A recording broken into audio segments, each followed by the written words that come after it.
Tudo bem, quinto ano? Hoje nós vamos falar da Quarta República, conhecida como República Populista. Nós estamos vendo de fundo aí uma imagem onde nós temos a população e uma faixa escrita amanhã vai ser outro dia. Amanhã vai ser outro dia. Então, a República Populista teve um início depois da ditadura de Getúlio Vargas.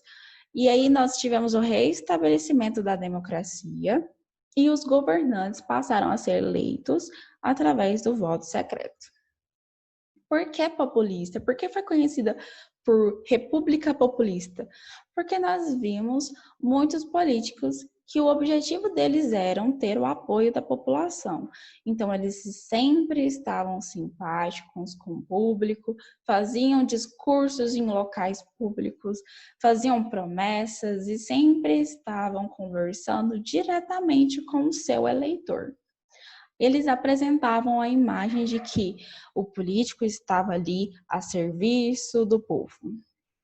Nós tivemos o primeiro presidente eleito, conhecido como Marechal Eurico Gaspar Dutra. Ele comandou o Brasil de 1945 até 1951. E um fato marcante dessa época que ele estava sendo presidente é que ele teve um acordo com os Estados Unidos e esse acordo gerou benefícios, incentivos financeiros para o Brasil. As prioridades desse governo de Marechal Eurico Gaspar Dutra era a construção da usina elétrica de Paulo Afonso, que está na Bahia, e a construção também de uma rodovia que ligava Rio e São Paulo. E hoje em dia ela é conhecida como Rodovia Presidente Dutra, em homenagem a ele. Durante esse governo do Marechal, esta Constituição fazia com que o Brasil tornasse uma república federativa. O que é uma república federativa? Nós tínhamos os estados, certo? E a junção desses estados formavam essa república. Os estados que estavam aqui no Brasil, eles tiveram o restabelecimento da sua autonomia. Agora eles poderiam eleger os seus governantes. Os presidentes que poderiam vir ao Brasil, eles deveriam ser eleitos através do voto secreto, e o seu governo duraria 5 anos, diferente do nosso, né? O nosso governo agora atual, a gente tem um governo de 4 anos, mas naquela Constituição de 1946, nós temos um governo de 5 anos.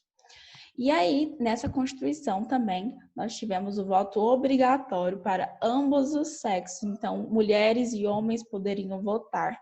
Agora, os alfabetizados poderiam votar e os maiores de 18 anos. Então, era obrigatório o voto entre homens e mulheres alfabetizados e teriam que ter maior que 18 anos.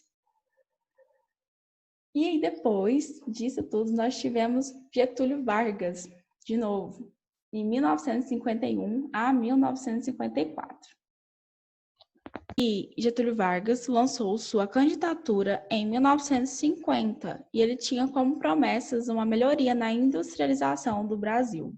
E ele queria ampliar mais ainda os direitos dos trabalhadores. Ele foi eleito e se aproximou mais ainda da classe trabalhadora e nomeou João Goulart, que ele era muito popular na terra, como seu ministro do Trabalho. Durante o governo de Getúlio Vargas, ele criou a Petrobras, que é o maior responsável pelo petróleo aqui do Brasil e muito conhecido no mundo inteiro. Então, a Petrobras ela foi criada justamente no governo de Getúlio Vargas. Durante esse governo do Getúlio Vargas, ele teve uma crise política e ele foi bastante criticado por jornalistas, políticos da oposição e militares. Então, Getúlio teve mais alguns problemas e ele foi ameaçado de perder novamente o seu governo, e ele, infelizmente, cometeu suicídio em 1954. Depois disso, depois do suicídio de Getúlio Vargas, quem assumiu foi o seu vice-presidente, e o seu vice-presidente teve problemas de saúde, e quem assumiu foi o presidente da Câmara.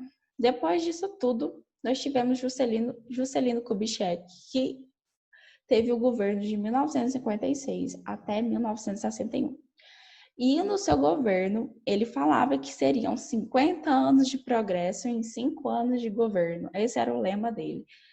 E esse período do governo de Juscelino Kubitschek era conhecido como Ano JK, muito conhecido como Ano JK.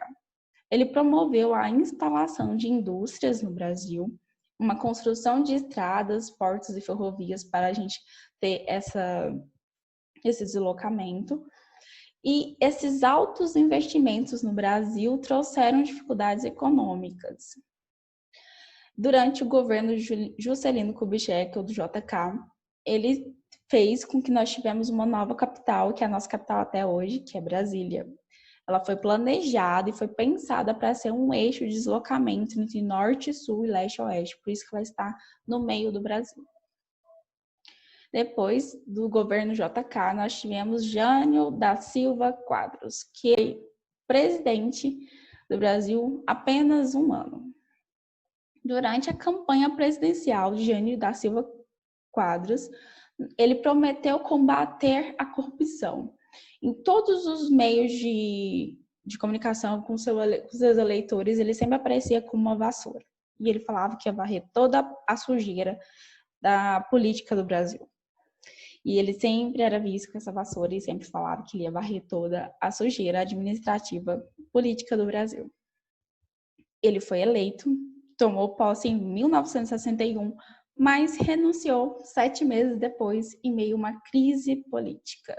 Ele não tinha muito apoio. João Goulart. João Goulart, ele era vice do Jânio Quadros. Então, como o Jânio Quadros ele renunciou, né, à presidência, quem assumiu foi ele, João Goulart. E ele teve apoio dos trabalhadores e partidos aliados. Em meio a dificuldades econômicas e seu comportamento político fizeram com que a elite conservadora do Brasil e as forças armadas se opusessem ao seu governo. E ele ficou muito enfraquecido durante esse tempo e ele foi retirado do governo pelas forças armadas e instaurando de novo a ditadura militar do país. Mas isso só no próximo vídeo. Um beijo para vocês!